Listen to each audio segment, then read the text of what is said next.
Okay, great. So the next talk will be given by Andreas Bauer from MIT, who will tell us about the path integral approach to topological quantum error correction. So hello, everybody. I'm going to talk about a method for constructing fault-tolerant topological protocols in space-time and directly on the circuit level. And I call this approach the path integral approach. You can read about this in the 3 papers I put here. So one is a paper from last year. The second one is a preprint from March this year. And the third one is not actually on the archive yet, but you'll hopefully find it there by the end of the week. Right. So let me start by, that seems to be working. Let me start by motivating why this new approach is interesting and what it can do. So the first motivation is to unify existing fault-tolerant topological protocols. So the prototype of a topological code is the toric code, but we cannot directly measure its 4-qubit stabilizers. Instead, we have to compile it into a circuit of simpler operations, and there's lots of different ways of doing that. However, there's also different topological fault-tolerant protocols, such as, for example, fusion-based computation or so-called Floquet codes and many more, and these are not that obviously related to the toric code. However, if you view these protocols in the path integral approach, then you can see that all of these different circuits are secretly correspond to the same space-time toric code, which you just need to put on different space-time lattices. Also, this approach makes it quite easy by just considering different space-time lattices to come up with new fault-tolerant protocols, and I'll show you an example later.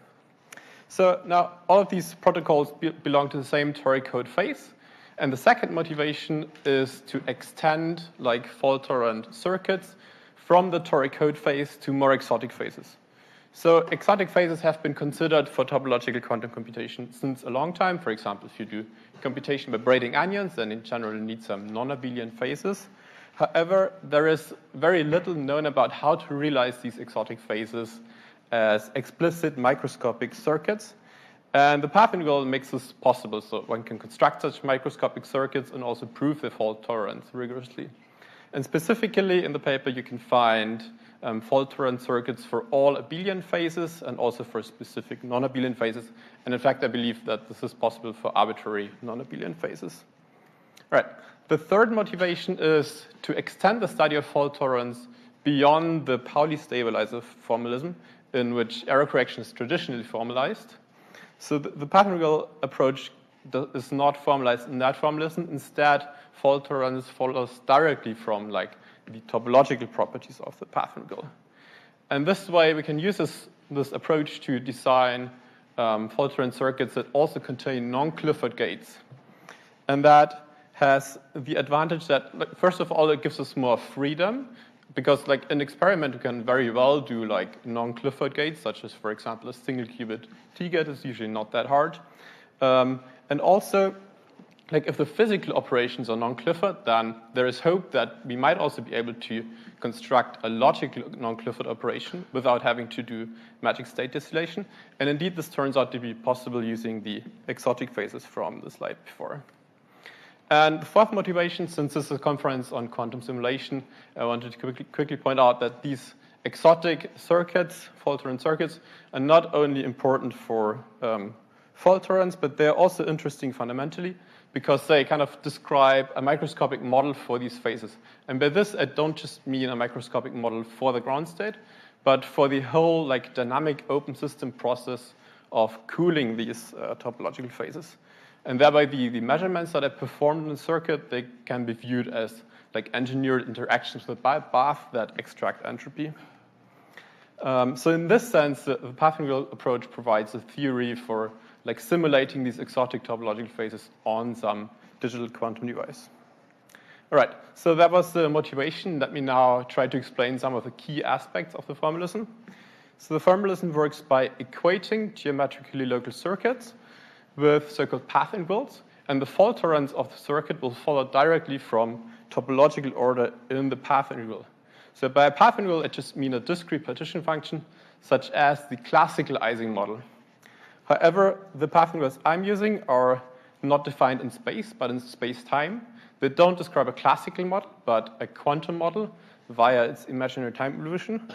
And they don't describe symmetry breaking order, but topological order. So now, if you have a circuit of unitary, then obviously this is a path integral that is not in imaginary time, but real time. If we want one that is in imaginary time, we need a circuit of non-unitaries. And these can be interpreted as measurements that are post-selected to some, let's say, +1 outcome. However, in reality, I will also sometimes get another measurement outcome, let's say -1. And these circuits with like different measurement outcomes, they will correspond to the same path integral with additional defects. Right. Let me now quickly explain how exactly a circuit is the same as a path integral. And as a concrete example, let me pick a bricklayer circuit on a chain of qubits. So we start out with a product of like nearest neighbor 2-qubit unitaries with which we apply. Then we apply the same product shifted by one lattice side and so on. Circuit diagram looks like the one below with time going from bottom to top. And now what we can do is we can simply put a resolution of the identity within each pair of layers of unitaries. And then we expand all of these summations. So then we get a huge sum over all intermediate histories of qubit configurations. So now this is a path integral, and it is a sum over discrete field configurations, like in the Ising model. And these discrete field configurations are just the histories of intermediate qubit configurations, which I've shown here. A more direct route to see this is to simply define a path integral as a tensor network in space-time, and then to realize that actually the circuit diagram is at the same time also just a tensor network diagram. Right. Let me now come from the other side and describe you the simplest topological path integral, namely the one for the toric code. And let me quickly first recall the toric code ground state.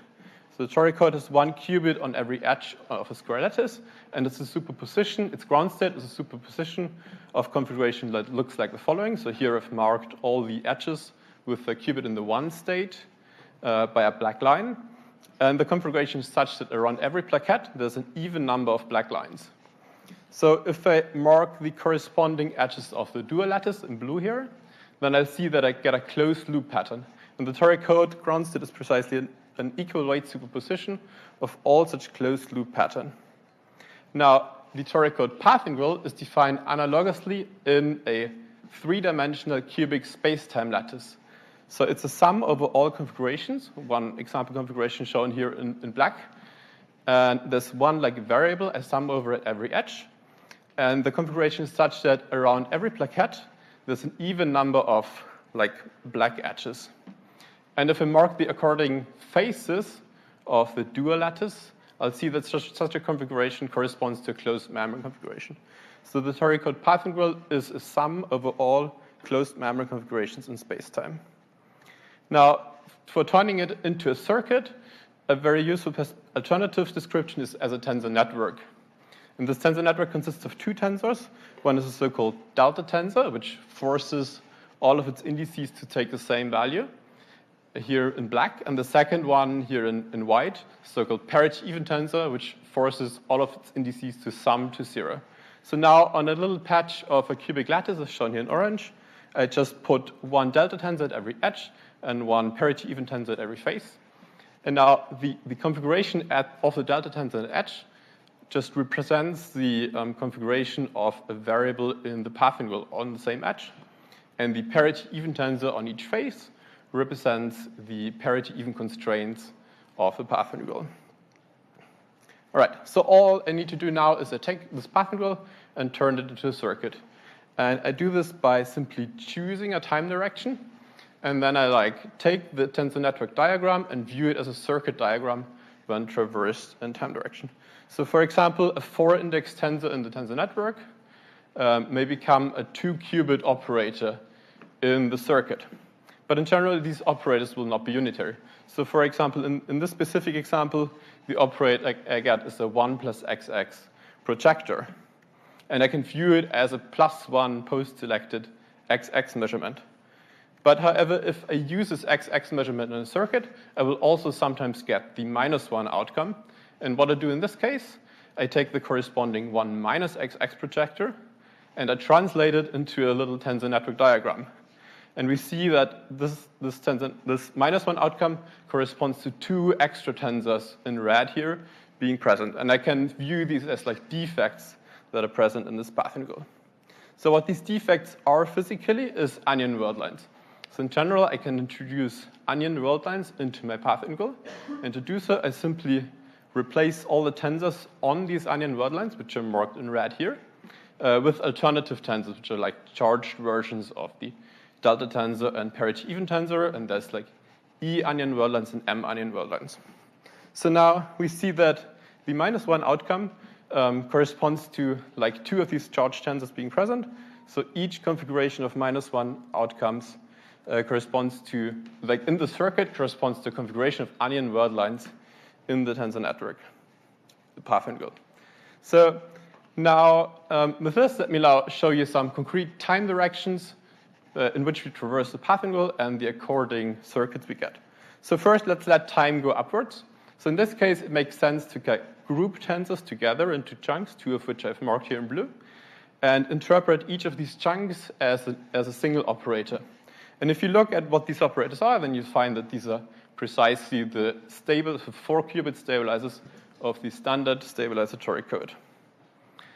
If we choose time, however, to go in the x plus y plus c direction, so kind of diagonally towards the top right and back here in this picture, then it's natural that each single tensor becomes an individual 2-qubit operator, and these operators are just xx and cz measurement. So by this, we have rediscovered a dynamic protocol that is known as the honeycomb flochet code, or more precisely, the CSS version thereof. So now let's pick the x plus z direction, so time goes to the top right.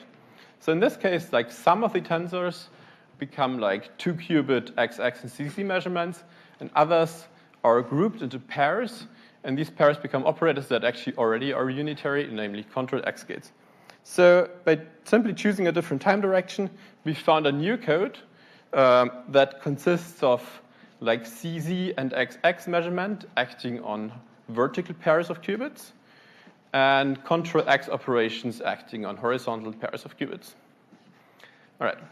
So now all of these protocols so far were for the toric code phase. And I promised you that we can also do other topological phases. And the simplest example for this is the double Semion phase. Its path integral looks the same as for the toric code, except for that there is an additional weight, kind of like a Boltzmann weight in the Ising model. It's an additional weight at every cube. This weight is a product of 12 simpler weights, and each of these simpler weights is a form I to the a times b, where a and b are just the value of state sum or of path integral variables on different edges. And in the circuit, this weight can be implemented by a control S gate that gives rise to exactly the same prefactor.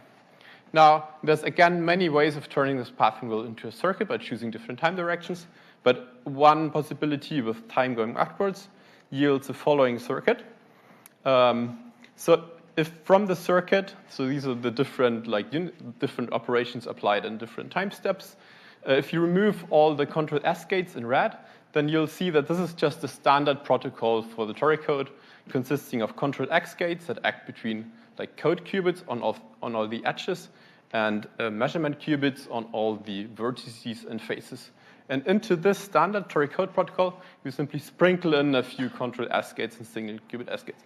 So you see that we have to do quite a few additional control S gates, but it's really not that bad, and this protocol is much more concrete and much more lower overhead than other proposals for the double Semion phase in literature. And this kind of scheme can be easily generalized to any abelian topological phase.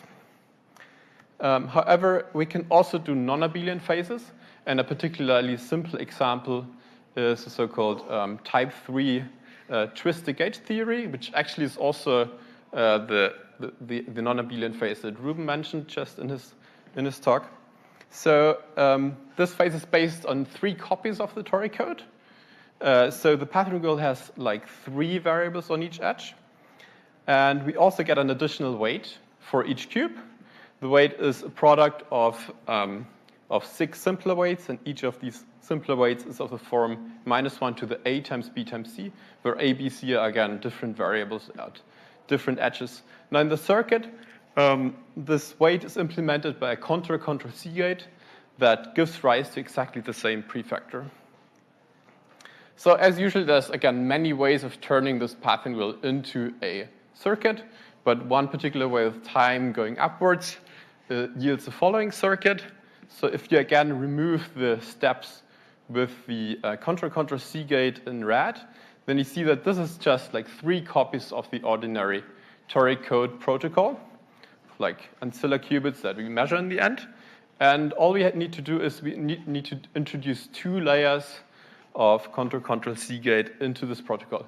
So the overhead here is really not that bad if you can somehow natively do control C gates. All right, so I should mention here that in this case, the -1 measurement outcomes, they do not correspond to onion word lines, but to different sorts of defects that are more problematic. Therefore, we need a different decoding strategy, namely the one that attempts to remove these defects as we go and not only at the end. And one decoding strategy that achieves this is so-called just-in-time decoding. All right, so that was the main part of my talk. Let me quickly give you some follow-up questions that I'm currently working on. So first of all, an interesting question is whether this method of doing non-abelian topological circuit with just-in-time decoding can be generalized to other non-abelian phases and what the most general setting here is. Then there is also a different way of doing non-abelian phases that is based on the string net description of these phases. This has a disadvantage that the overhead is much higher in these protocols, and also the decoding is even more complicated. But if it works, then it works for all non-abelian phases. And third, it'll also be very interesting to construct fermionic fault-tolerant circuits for fermionic topological phases. All right, thanks for listening, everybody.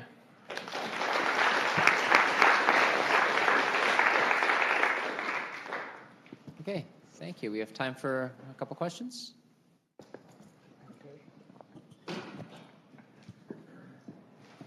Yep. Oh, here again. Could you explain again why, when you convert your path integral to a circuit, you always get a circuit and you don't just get some set of tensors? You don't get some what? You don't just get some set of tensors. Like you were able to get either unitaries or measurements, like the projector. Yeah. So in general, why is it that you're able to? Why is it that it's able to work out that nicely? I guess is my. Yeah. I don't. I'm not, maybe I blanked out when you were saying that, but. Yeah. So in principle, you can try any tensor you can somehow view as a post-selected measurement. In this case, the measurements always have been projective measurements, which is pretty nice structure. Yeah. But I think every kind of tensor network always yields some circuit. But an additional property that you want is that so there's one kind of desired outcome in quotation marks, which is kind of the +1 outcome usually, which is what the path integral is. And then there's another outcome which you don't want. And what you want is that this other outcome also corresponds to something that you can control. In my case, there was an onion world line. And these onion world lines are not that bad if they exist, because they move freely through, they can be freely deformed. So if you execute the path integral with some onion world lines, that's not a problem. But if you execute this path integral with some arbitrary defects, then this can be bad. So, yeah. All right. There's another question just behind you, I think. Was there? So what are the error correcting properties that you get from these other codes that you generated from these other topological phases? So all of these codes are fault tolerant in the sense that for every local noise, so for every local quantum channels that you introduce or you perturb the circuit locally, you have a threshold, and if you're below the threshold, then I meant a much more basic question, how many logical qubits are there? Okay. So yeah, all of these codes are topological. That means that I've just defined a unit cell for a code, and you can just scale this code up as large as you want, and the logical error rate you get will go down exponentially with the size of this code. Thanks. Okay, great. Okay, maybe last question. Yeah, just following up on the fault tolerance properties. So in this double Simeon model, so or the circuit you define. So when you say it's fault tolerance, like where is are you using syndrome data from the measurements, or how are you doing how the decoding works? Yeah. So the decoding is actually the same as for the Tori code. So you get these like measurement outcomes, which are like in the double Simeon case, +1 and -1. Then you arrange these in space-time, and they form like onion world lines in space-time. So do you have like a guarantee with your method for this? Yeah. So this is provably fault tolerant. Yeah. For any method that any circuit you generate this way. Yes, as long as this property holds that the measurement outcomes correspond to onion world lines in the path integral. Yeah. Okay, let's thank Andreas again.